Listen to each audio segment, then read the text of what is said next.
I'd like to turn the podium over to the man we all came here to listen to tonight, our keynote speaker for this evening. This head coach is a man who embodies the spirit of Bronko Nagurski. He's a coach with energy and passion for the game, who embraces a tough, relentless style of football. He led the LSU Tigers to the BCS National Championship in 2003 and the Alabama Crimson Tide to the National Championship in 2009, 2011, and unfortunately for my Notre Dame Fighting Irish in 2012, making him the first coach in college football history to win national championships with two different FBS schools. This year, he led the Crimson Tide to the 24th SEC championship, and his team will be playing in the inaugural college football playoff with a chance to perhaps win a record 5th national championship. This is a coach who really needs no introduction. If you know anything about college football, you know who Nick Saban is. He's a man who stands for all the right things, who commands respect and leadership and production, but in the right way out of his teams. He's a man that is so consistent, his teams are so consistent, and we all know what a great quality that is in life. Please welcome to the stage Mr. Nick Saban.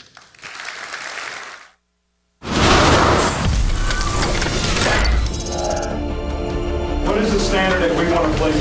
Who do we want to be? How do we want to play? What do you want to create as an identity for yourself? All right, we've had a lot of talk about what we want to do, how we want to change. Be the change today. Okay. Be the change today. Look, what every guy needs to do here is challenge yourself to elevate the standard that you play to. High standard of effort, high standard of toughness, high standard of discipline, execute and do your job. This team will be as good as you make your mind up to make it. Everybody makes a part of that. And our standard has been established by this team over a whole season in terms of how we play, how we compete, the toughness that we play with, the effort that we give, how we go about dominating the competition. And that's all we're thinking about. We ain't trying to just be anybody. Alabama football is not just anybody. We got to go fight our fight for 15 rounds, guys. You got to do it with your effort, your toughness, your discipline to execute one play at a time for 60 minutes in the game. And we got to break their will. Everybody's all in. You attack for 60 minutes. Start fast, don't let up, and finish strong, baby. And we're going to go do it the Alabama way. This is not the end. This is the beginning. Ladies and gentlemen, please welcome to the stage the four-time national championship winning head coach of the Alabama Crimson Tide, Nick Saban. Thank you. Thank you very much. Thank you. You know, when I get these sort of introductions that talk about national championships and all that, I often wonder if anybody remembers the first year I coached Alabama, we lost to ULM. Do you even know what that stands for? University of Louisiana Monroe. It's one of those directional schools in Louisiana. And it was the most humiliating loss, I think, that we ever encountered. And if you can imagine what happens after a loss like that, when you go to the press conference, you're at Alabama, you lose to ULM, you have 6 turnovers, your team doesn't play very well, you're really sort of embarrassed in a lot of ways. You go talk to the recruits, you're embarrassed. So you're really feeling bad. All you want to get to do is go home and hide. You get in your car to drive home, red lights on, no gas. Got to stop somewhere and get gas. So I stopped. I went in and paid for the gas, and I had my LSU national championship ring on, and you know I'm paying to the guy at the self-serve, and you know he says, "What's that?" I said, "Well, that's a national championship ring from LSU." And I said, "We're going to do the same thing here at Alabama." And he says, "We'll never do it as long as that Nick Saban is the coach." So. And then just in 2 years, in 2009, this is 2 years later, we go undefeated and win the national championship. And, you know, Rich Rod here is from my same hometown. We're from the same area. Actually would have gone to the same high school if they wouldn't have consolidated. But we beat Texas in the national championship game in the Rose Bowl, had a great season. So my family back in West Virginia decides that they want to have a homecoming. Well, where I grew up in West Virginia, I grew up out in the country, and my dad had a service station on the corner of Helen's Run. And I worked in the service station when I was 11 years old. Well, my wife, Miss Terry, for 42 years, lived in the city, and we met in 7th grade science camp. And I wanted to date her the whole time from the 7th grade all the way until I was a senior, and she would never have anything to do with me at all. She always had this boyfriend named Mickey Schaefer, and I could never get a date. I don't know how I would have got to Fairmont, 10 miles away, to get a date if I got one, but when I was a senior, I got to be a halfway decent player, and we did okay on the field, so finally we went out on a date. We've been dating ever since. We've been married for 42 years, but we go back for this homecoming. Well, lo and behold, Mickey Schaefer now has a service station. And I'm saying to myself, there's no way I'm going to miss the opportunity for a drive-by here. So we drive down through Fairmont, and I go by, and we drive by his little place, and I say, see, Terry, if you'd have married Mickey Schaefer, you'd be over there pumping gas with him now. And she said, you know what? If I'd have married Mickey Schaefer, he'd be the head coach at the University of Alabama now.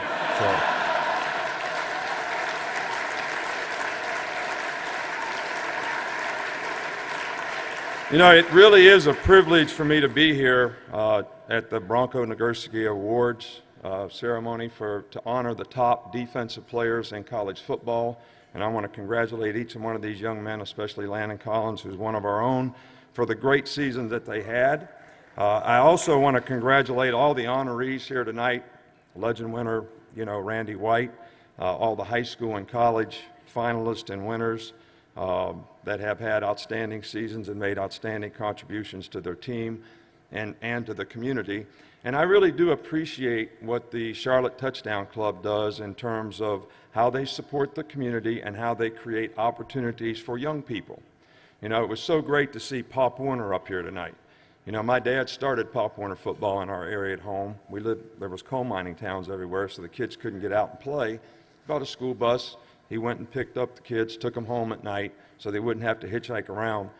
And we have a Nick's Kids Foundation now that does the very same thing as what you're committed to here in Charlotte, which is to create opportunities for young people, whether it's first-generation scholarships or helping young people in every way that we can, because no man stands as tall as when he stoops to help a child. So we really appreciate what the Charlotte Touchdown Club does in creating opportunities for young people.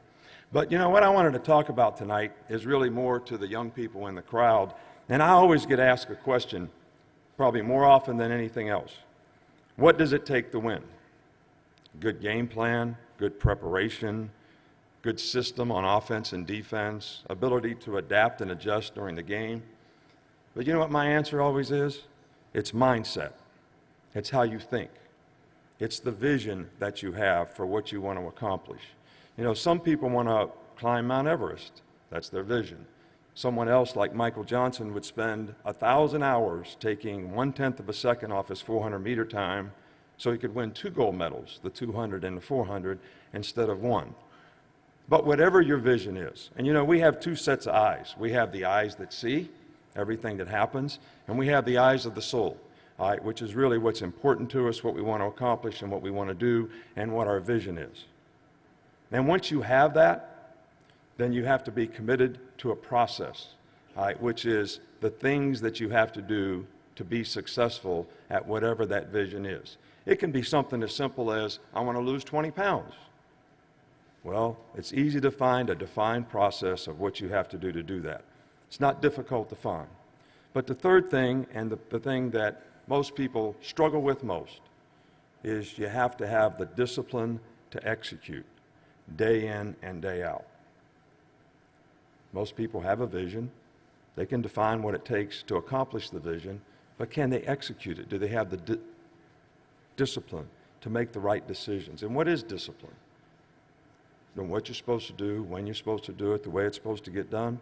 But more specifically for all of us, and I think what I use with the players so that they can relate to it, is I have this little thing over here that I know I'm supposed to do, but I really don't want to do it. Can you make yourself do it? Then I have this little thing over here that I know I'm not supposed to do, but I want to do it. Can you keep yourself from doing it? Now, these decisions we can relate to, all of us, because we probably make 100 of those every day. And those choices and decisions certainly determine whether we can stay committed to a process that's going to help us accomplish the vision that we have. So your mindset is very, very important. And once you can do all those things, can you stay focused on the process, or will you get overcome by the circumstances? Can you stay focused on the vision, or will you get overcome by the circumstances? Maybe you've seen it, I hope you have, but a few years ago when Chuck Pagano, the coach of the Indianapolis Colts, who's a good friend of mine, got diagnosed with cancer, actually couldn't coach during the season. The team went on and got in the playoffs, and he did the locker room speech where he talked about vision and circumstance. And he says, my vision is that I can see my daughters grow up and I can dance at their wedding. My circumstance is I have cancer. I think that's the greatest example of what I'm talking about. You know, we go out to practice and we're playing for a championship and it's cold outside and all anybody can focus on is the circumstance of the weather. This is what I'm talking about. Simple things. Can you stay focused on the things that are going to help you accomplish what you want to do? And to me, that is the most difficult thing to get young people, especially, to do today. And then what about getting people to work together? Together. You know, you really have to have, and I learned this from Bill Belichick, you really have to define exactly what the expectation is of everybody in your organization and everybody on your team and what the standard is. Because if you don't do that, people don't know exactly what's expected of them. But once it is defined, you have to hold everybody accountable to that. Because mediocre people don't like high achievers, and high achievers don't like mediocre people. And if you let those things coexist in your organization, you're never going to have any kind of team chemistry. And it takes a lot of leadership. And you know, what is leadership? First of all, be someone that somebody wants to emulate. Set a good example. And you cannot be a good leader if you don't care about other people, because you have to be willing to listen. And just listen for three things. And I say feel, felt, found. I know how you feel. I felt that way before. Here's what I found out. If you just do that for somebody, you will help them so much. And to serve someone else, you have to care. And you can't be a good leader if you're not willing to serve other people. And you know, a good way to just take a little inventory of this, and I always say this, is how do you pray? Do you pray to be blessed? Or do you pray to be a blessing? You know, someone else has to bless you. You can be a blessing every day in everything that you do, but it's really going to be about serving other people. That really makes you special. And you know, one thing that I'm really proud of this year is I think our team, you know, sort of epitomizes all this stuff that I'm talking about right now, because there was a commitment to a common goal. Everybody had a common spirit in how they went about that goal and a common commitment to the standard of that goal. And our team overcame tremendous adversity. They improved throughout the year. And I think if you use our team as an example and you use some of these same things, some of the problems that we have that I read about on a daily basis in our country probably could be solved if people just made a commitment to a common goal. And they were together in spirit and how they wanted to attack that. And I'm really proud of the fact that we have a tremendous example on our team this year, and I don't even know if people recognize it, is in resiliency. Blake Sims. You know, Blake Sims is a fifth-year senior. He's an African-American quarterback at the University of Alabama. No one ever thought he could play quarterback for Alabama. He got moved to running back. He ran the scout team for 4 years. Scout team. Scout team quarterback, scout team running back. Only did he get to be the second team quarterback last year when the second team quarterback decided to transfer because he didn't think he was going to play. This guy worked so hard to overcome adversity. After we had the spring game this year, I had a 10-year-old kid come up to me and say, "Coach, if Blake Sims is our quarterback, we will not win a game next year." True. Made me scratch my head a little bit.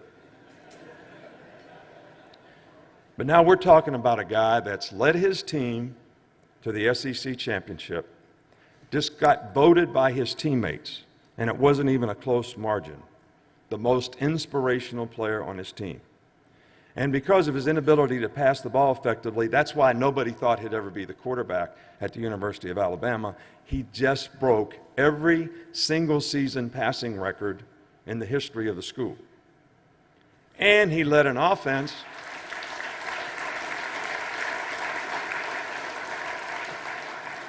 that gained the most yards of any offensive team in the history of Alabama football.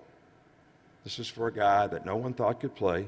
The 10-year-old didn't think could win a game because the guy worked and overcame every deficiency that he had in a way that I've never seen over a 5-year period. And I think it's a tremendous sort of lesson for all of us, all right, that vision I talked about, that process that I talked about, the discipline, staying focused on your vision rather than the circumstance that you're in. This is a great example of all of that.